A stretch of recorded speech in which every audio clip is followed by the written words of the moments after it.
पाकिस्तान से वापस आए काफ़ी दिन हो चुके थे।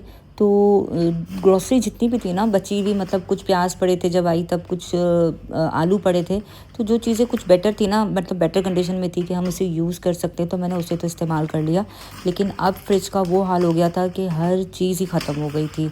तो अस्सलाम वालेकुम, कैसे हैं आप सब। सुबह उठते ही सबसे पहले अल्लाह ताला का शुक्र अदा किया कि अल्लाह ताला ने एक और नई ज़िंदगी दी।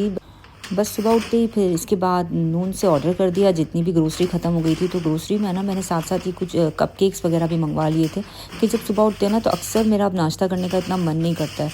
तो ऐसा होता है कि चाय के साथ कपकेक ले लिया, कुछ भी मतलब जेली स्लाइस खा लिया, तो थोड़ा बहुत खा लेती हूँ। अदरवाइज़ तो फिर एक प्रॉपर जो है ना वो ब्रंच टाइप ही होता है, लाइक ब्रेकफास्ट और लंच टाइप जो भी मिक्स करके वो है, मैं एक टाइम में खा लेती हूँ।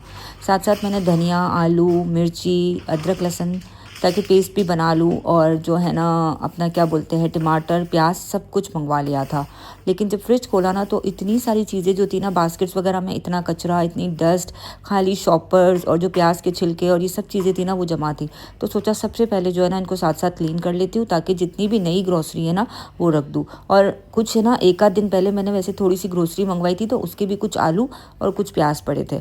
तो बस वो जो था ना वो भी सब पुराना वाला भी रखा, नए वाले को भी डिस्प्ले किया अच्छी तरह से क्लीन व्लीन करके, ताकि फ्रिज में ना प्रॉपरली हर चीज़ रख ली जाए। अच्छा, 15 दिन में या 10 दिन में इस तरह से एक प्रॉपर क्लीनिंग हो जाती है ना अच्छे से। मतलब ऐसी प्रॉपर क्लीनिंग तो नहीं है, ऊपर ऊपर से ही कहूँगी, लेकिन अगर हम इसको साफ़ वाफ कर लेते हैं ना तो फिर हमें डीप क्लीनिंग की इतनी जल्दी ज़रूरत नहीं पड़ती है। तो फ्रिज को तो मैं यूजुअली है ना फ्रीक्वेंटली करती ही रहती हूँ। अदरवाइज़ फिर फ्रिज बंद करो, उसको प्रॉपर क्लीन करो, ये एक बहुत बड़ा हेक्टिक हो जाता है, मतलब एक बहुत बड़ा झमेला बन जाता है। तो फ्रिज को तो मैं प्रॉपरली करती रहती हूँ। इंशाल्लाह किचन की क्लीनिंग भी आगे स्टार्ट करेंगे, देखते जाएंगे किस तरह से मैनेज करना है। और ये कुछ खीरे मैंने मंगवाए थे जो पड़े थे, तो बस वो बाकी खीरे भी मंगवा लिए थे, साथ साथ उसको भी रख दिया। अच्छा, ये गाजर है ना मेरे पास तकरीबन तकरीबन काफ़ी पुरानी पड़ी है, लाइक 1 महीना पुरानी, लेकिन ये बिल्कुल सही है। अब मुझे समझ ही नहीं आ रहा है कि मैं इसे यूज़ करूँ या ना करूँ। तो अगर आप लोग मेरा व्लॉग यहाँ तक देखो ना और आपको पता हो ना तो मुझे कमेंट में ज़रूर बताना। अब ये जितना भी डस्ट नीचे गिरा है ना, ये सारा का सारा फ्रिज से निकला था।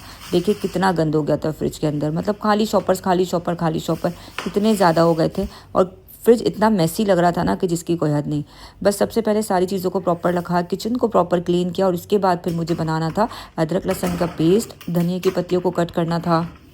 और अदरक लहसुन का पेस्ट तो ऐसा है कि अगर मैं एक बार बना लेती हूँ ना तो ऑलमोस्ट मुझे महीना या इससे थोड़ा ऊपर चल जाता है। और मैं क्या करती हूँ कि 250 ग्राम अदरक लेती हूँ और 500 ग्राम लहसुन लेती हूँ। तो इससे क्या मेरा महीना या इससे ऊपर का टाइम तो निकल ही जाता है। और इनको बस अच्छी तरह से वॉश करती हूँ। अदरक को अगर मुझे लगता है ना कि थोड़ा सा मोटा छिलका है तो मैं छील लेती हूँ, लेकिन अगर बिल्कुल बारीक छिलका होता है ना तो फिर मैं बस उसके ऊपर जो डस्ट वस्ट होती है ना उसी को क्लीन कर लेती हूँ। तो ये वाला जो अदरक इस बार आया था ना, तो ये था, इस पर बिल्कुल पतला छिलका, अगर मैं इसको निकाल रही थी ना तो अदरक भी साथ साथ निकल रहा था। तो बस मैंने इसको अच्छे से घस घस के धोया, थोड़ा सा खुरच लिया, और इसी को मैंने पेस्ट में डाल दिया था बनाने के लिए। बस अदरक लहसुन का पेस्ट बनाया। और इस बार है ना मैंने क्यूब्स नहीं बनाए थे, क्योंकि मुझे ऐसा लग रहा था कि अब मैं इतना लंबा करूँ, क्यूब्स निकालूँ, ठीक है रमज़ान में ज़रा सा हेक्टिक हो जाता है कि डायरेक्ट क्यूब्स आप पतीले में भी डाल दो ना तो ओके रहता है। लेकिन अभी रमज़ान तो है नहीं और सिर्फ नॉर्मली खाना बन रहा होता है। तो मैंने इस तरह से बॉक्सेस बना लिए थे। जितने भी बॉक्स बने ना ऑलमोस्ट इस तरह के 5 बॉक्स बन गए थे मेरे पास। तो मैंने क्या किया कि 4 बॉक्स को तो मैंने फ्रीज़र कर दिया, और जो एक बॉक्स था ना उसको मैंने नीचे फ्रिज में रख लिया था। तो वो मैं यूज़ कर रही थी। अब जैसे जैसे मुझे नीड होगी ना मैं इसी तरह से निकालती रहूँगी। और इसके बाद थी बारी धनिए की पत्तियों को अच्छी तरह से कट करके प्रॉपरली रखने की, क्योंकि ना अगर मैं इसको ऐसे ही शॉपर में छोड़ देती हूँ ना तो 2 से 3 दिन बाद ये काली हो जाती है और बिल्कुल भी यूज़फुल नहीं रहती। और अगर 2 दिरहम की एक धनिया की पत्ती मंगवाती हूँ ना तो इसके ऊपर मुझे 7 दिरहम डिलीवरी देनी पड़ती है, क्योंकि धनिया ऐसा है, धनिया पुदीना ऐसी चीज़ है कि जो मुझे डेली ही चाहिए होता है। और अगर मैं 2-2 दिरहम की मंगवाऊँ तो मुझे ये तकरीबन 10 दिरहम की पड़ जाती है। तो मैं इस तरह से फिर इसको क्या करती हूँ, कट करके टिश्यू के अंदर स्टोर कर देती हूँ ना, तो ये तकरीबन 6-7 दिन तक मुझे चल जाती है। और 6-7 डेज़ में तो एक आध बार कुछ ना कुछ छोटा मोटा आ ही जाता है, जैसे दूध है, फ्रूट्स वगैरह है। तो फिर मैं क्या करती हूँ कि धनिया है, पुदीना है, इन चीज़ों को मैं दोबारा से ना रीस्टॉक कर लेती हूँ। छोटी मिर्ची, हरी मिर्ची है, वो थोड़ा थोड़ा मंगा के यूज़ कर रही होती हूँ। लेकिन फिर भी 1 वीक का तो मैं प्लान बना के रखती ही हूँ। अब है ना अल्हम्दुलिल्लाह अल्हम्दुलिल्लाह, अल्लाह ताला का करोड़ों शुक्र है कि मेरा सारा जो ना ग्रोसरी का काम हो चुका था ऑलमोस्ट 1 वीक या इससे ज़्यादा। मतलब 15 दिन तक तो आप समझो मैं मेंटली रिलैक्स थी कि मेरे पास सारी सब्जियां थी, सारे वेजिटेबल्स थे। इवन मैंने ना चिकन और मीट वगैरह सब कुछ मंगवा लिया था, बट वो मैं आप लोग को दिखा नहीं पाई थी, सॉरी, क्योंकि क्योंकि ना मेरे फ़ोन में जो है ना अच्छे खासे व्लॉग्स पड़े थे और स्पेस बिल्कुल ख़त्म हो गया था, तो मैंने उसे फिर रिकॉर्ड ही नहीं किया था। अच्छा, अब जो है ना मैं बना रही थी निहारी, क्योंकि आज मैं इतनी थकी हुई थी, इतना सारा काम किया था, सारी चीज़ों को रीस्टॉक किया था और मुझे ऐसा कुछ आइटम बनाना था जो वन डिश हो और बस घर तंदूर की रोटी मंगा लो और खा लो। तो बस मैंने क्या किया, सबसे पहले प्याज को कट कर लिया था, उसको अच्छी तरह से जो है ना फ्राई कर लिया। जब अनियन गोल्डन ब्राउन हो गया ना, तो मैंने इसके अंदर अदरक लहसुन का पेस्ट डाला और तकरीबन 2 से 3 मिनट तक इसको भूना। अच्छा, बहुत डार्क ब्राउन हो जाए ना प्याज, आपको तब नहीं डालना है, थोड़े लाइट ब्राउन में ही डाल दीजिएगा, वरना जब तक अदरक लहसुन भूनेगा ना तो प्याज काली हो जाएगी। ठीक है, तो आपको ये ध्यान रखना है। इसके बाद जो अदरक लहसुन और अनियन था ना, उसको मैंने निकाल लिया और अच्छी तरह से चॉप कर लिया। अच्छा, गोश्त मैंने निकाल के रख लिया था ताकि वो थोड़ा सा मेल्ट हो जाए और फिर अच्छी तरह से इसको धोया और धोने के बाद मैंने इसको जिस पतीले में मैंने प्याज और अदरक लहसुन के पेस्ट को फ्राई किया था ना, सेम उसी ऑयल में मैंने इस गोश्त को डाल के अच्छी तरह से भुना था, बहुत ही अच्छी तरह से, ताकि जो ये गोश्त का कलर है ना वो चेंज हो जाए और एक जो गोश्त की हींग होती है ना वो निकल जाए, क्योंकि इसी तेल में मैंने अनियन और अदरक लहसुन का पेस्ट फ्राई किया था ना, तो स्मेल थी।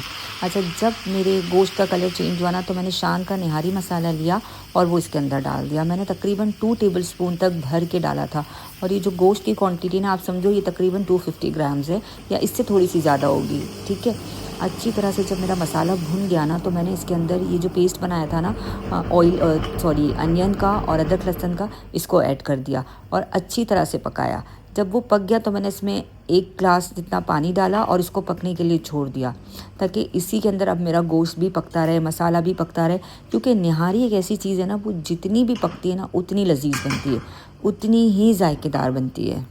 अब है ना, मैंने पैन लिया, पैन के अंदर आटा डाला, ये नॉर्मल चक्की का आटा है, कोई स्पेशल आटा नहीं है, बस इसको अच्छी तरह से भून लिया और भूनते वक्त इसकी फ्रेगनेंस मुझे इतनी मज़े की लग रही थी, इतनी भीनी भीनी खुशबू आ रही थी, मज़ेदार। बस जब ये हल्का सा गोल्डन ब्राउन होने लगा ना, तो मैंने इसको पानी में घोल लिया अच्छी तरह से। अच्छा, पानी थोड़ा थोड़ा करके ही मैं डाल रही थी, क्योंकि है ना अदरवाइज़ एक साथ डालती ना तो गुठलियाँ बन जाती। अब है ना, मुझे आटा डालना था, तो आटा डालने से पहले मैंने क्या किया कि एक बोल में जो भी तरी ऊपर आई थी ना, जितनी भी, वो सारी तरी मैंने निकाल ली, ताकि आटा अगर डालूँ ना तो क्या हो कि ना तरी ख़त्म ना हो जाए, वरना तरी गायब हो जाती है। और इसके बाद है ना, देखिए मैंने छन्नी में इस तरह से आटा डाला और फटाफट किया, क्योंकि अगर मैं थोड़ा सा भी स्लो करती ना तो अंदर गुठलियाँ बन जाती निहारी के अंदर, क्योंकि निहारी बहुत गरम थी। तो बस इसके अंदर आटा डाला, अच्छे से चमचे को एक दफ़ा चलाया, उसमें थोड़ा सा पानी डाला और मज़ीद इसको पकने के लिए रख दिया। और तकरीबन इसको जो मैंने पकाया था ना, वो तकरीबन 40-50 मिनट्स तक पकाया था, ऑलमोस्ट 1 घंटा। मैं इसमें पानी डालती जा रही थी, पकाती जा रही थी, पानी डालती जा रही थी, पकाती जा रही थी, क्योंकि जितनी देर इसको पकाएंगे ना उतनी ही अच्छा इसका फ्लेवर इन्हेंस होता है। बस जब मेरा ये बिल्कुल अच्छे से भुन गया, खुशबू अच्छी से आने लगी निहारी की, तो जितनी भी तरी मैंने निकाली थी ना वो सब मैंने ऊपर डाली। इसके ऊपर धनिया की पत्ती को अच्छी तरह से छिड़का, क्योंकि धनिया के बगैर मेरा खाना तो बन ही नहीं सकता है। आप लोग भी मुझे बताइएगा कि आप ऐसा कौन सा इंग्रेडिएंट है जिसके बगैर आपका खाना नहीं रेडी हो सकता है। बस मज़ेदार निहारी तैयार थी, क्योंकि कराची की इतनी याद आ रही थी और कराची की निहारी, बिरयानी, ये सब चीज़ें तो बड़ी लजीज होती है। खैर, निहारी बनाई, गर्मा गर्म तंदूर की रोटी अयान से कहा जाके ले आए, थोड़ी सी दूर मिलती है बट मिल जाती है। फिर अच्छे से गर्मा गर्म खाना खाया, अल्लाह ताला का शुक्र अदा किया, अल्लाह ताला सबके रिस्क में बरकत दे, आमीन सुम आमीन।